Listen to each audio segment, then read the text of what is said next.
Okay, here in Poe Woodworker Woodshop, we really don't have any dust collection system here, and it's creating a problem. There's a lot of dust, and there's dust all over everything. It gets all over everything in seating areas, drinks, furniture, stains, clear coats, paints. It doesn't matter. It gets all over everything because I do have quite a few things of sand. Table saw, router, and the router and the table saw, boy, they really kick up a lot of dust. Sanding does too, obviously, but it's a lot of fine powder usually. But anyway, as you can see, dust is a problem. So I don't really have a dust collection system. So right now I'm really kind of working on dust cooperation system. If I can get the dust to kind of cooperate a little bit, then that'll be an improvement. Well, I'm working on these bathroom cabinets for a neighbor of mine, and I've used this router table a few times, and I used the old fence a couple times, not really a whole lot. But then since I've made this new router fence, which I do have a video up for, then I use it a lot more because it's a lot more versatile and a lot easier to use. And of course, once I got this router table, I didn't use it at all when I didn't have the router table. But anyway, so I'm working on this dust cooperation system for the router fence because it kicks up a tremendous amount of dust. I don't really have the front of it closed off yet, which I will, but I got to put some air holes in there so the router can breathe. I don't use it a whole lot, but it heats up pretty quick, so we need to make sure it gets plenty of ventilation. Anyway, I was making this fence, and I went ahead and I ripped this. This is that strong underlimit, the same thing I used on the tabletop. It seems to be pretty sturdy and holding up pretty good. It's not chipping hardly at all. Even when I used the cheese grater to smooth down the sides for the new router fence, it didn't really chip much. So anyway, so I was cutting this, and I cut it a little short.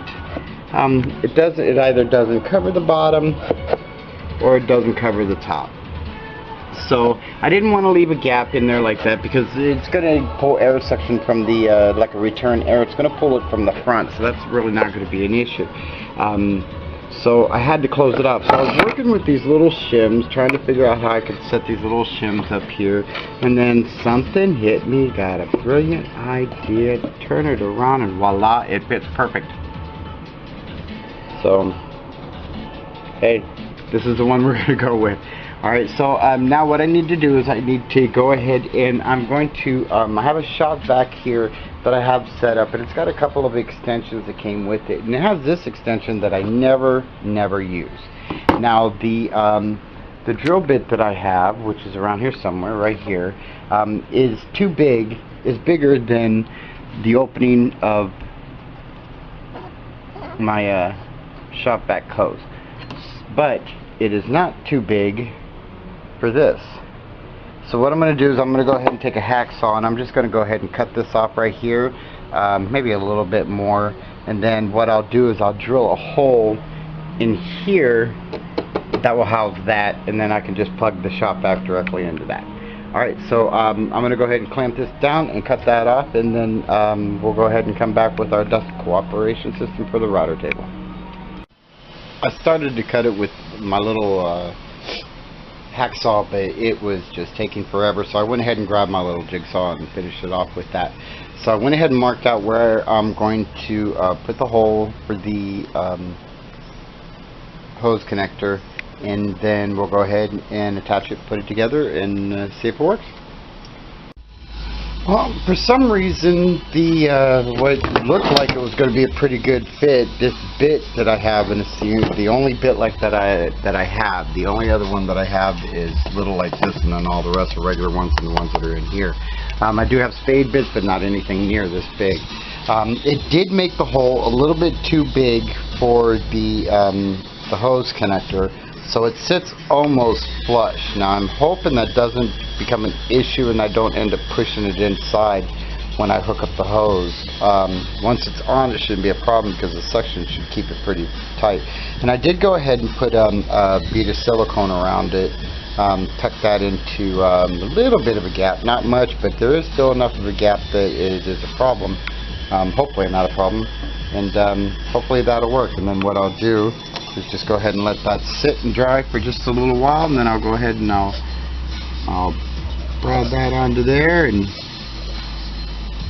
prod that onto there like that, and we'll give it a try. Okay, the dust cooperation system is hooked up to the router fence, and we're ready to give it a shot. Just got it going down here to my shop vac, and I have my table saw at the other end, and it's going to be the next project to get dust cooperation in it. Like I said, I do still have the front opening of the router compartment open. I do have to drill some holes in there for air, and then I just got to put a door, but I'm going to have to figure out what I'm going to do with this wire, because it's hanging out too much, and I don't have an on and off switch, so I do have to have that wire there. Alright, so we're ready to set this, or turn this up or on, and give it a try and see if it works.